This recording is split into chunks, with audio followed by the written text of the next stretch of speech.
Hi friends, welcome to the Unit 6 Day 3 video. This one's over matrix inverses. These notes did not print off correctly, so I just want to showcase that a lot of the matrices that you see on here are not accurate. If you see something that looks like it's 1 by 4, it's actually a 2 by 2. So the identity matrix is actually this, which we talked about in an earlier video. And then also, if you multiply the identity matrix by any matrix, you will end up back with that original matrix, and it does not matter the order.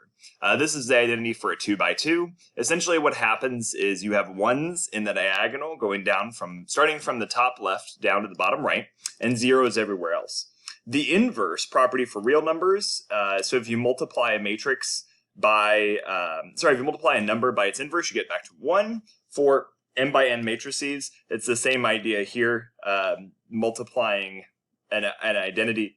multiplying a matrix by its inverse gives you the identity matrix. So if you multiply an n by n matrices, so you multiply, let's call this matrix, let's just call it A. So then if you multiply A by A inverse, then you end up with the identity matrix.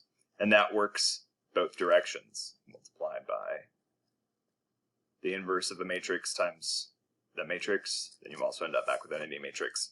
Only square matrices have inverses, but not every square matrix has an inverse. If an inverse exists, then the matrix it's said to be invertible.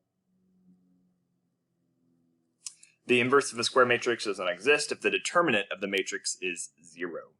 So here is an actual kind of a formula to follow. So here A, again, it's A, B, C, D, like so. So the inverse of the matrix is 1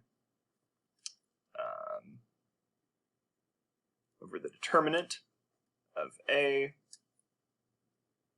and then D, opposite B, opposite C, and then A.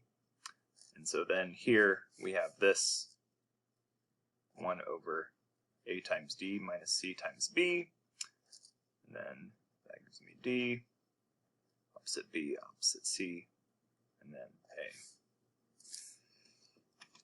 A. So finding the inverse of the matrix, so if I start here, this, 0, -4. So the inverse of the matrix, so we're going to do, so the inverse, so let's call this A, so A inverse,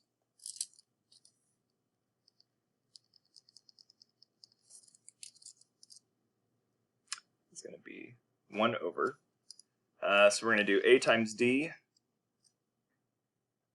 minus 0, so plus 0, so -1/4 times, let's see, we've got D, these two swap, and then these two just change signs, 5 and 0. So then I would multiply 1 -1/4 times each of these values. So that's going to give me +1, -5/4, 0, and then -1/4. So that's the system for that. The nice thing is that our calculator can go through and do this a lot easier to use inverse matrices. Steps to solve a matrix using matrix equations. This is very similar to what our calculator is doing when we're having it solve like the augmented matrices using reduced row echelon form, that sort of thing. This one, I need the problem from the other. This one got cut. Equals -32. Okay, so here, again, using our technology, so grabbing my calculator, and I'm going to go ahead and put in this 2 by 3 matrix. So this is 2, 3, 7, 3, -4, -32. So the matrix here, so the solution to this, again, we can do the same thing, reduced row echelon form. So I'm doing that with matrix A.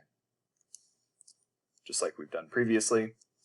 So the solution is x equals -4 and y equals 5.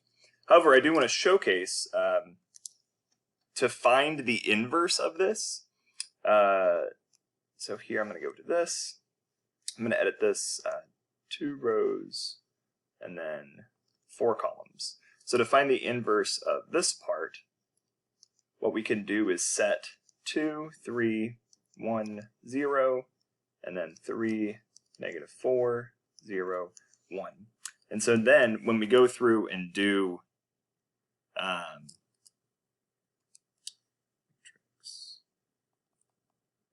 when we do the reduced row echelon form of this one, you end up with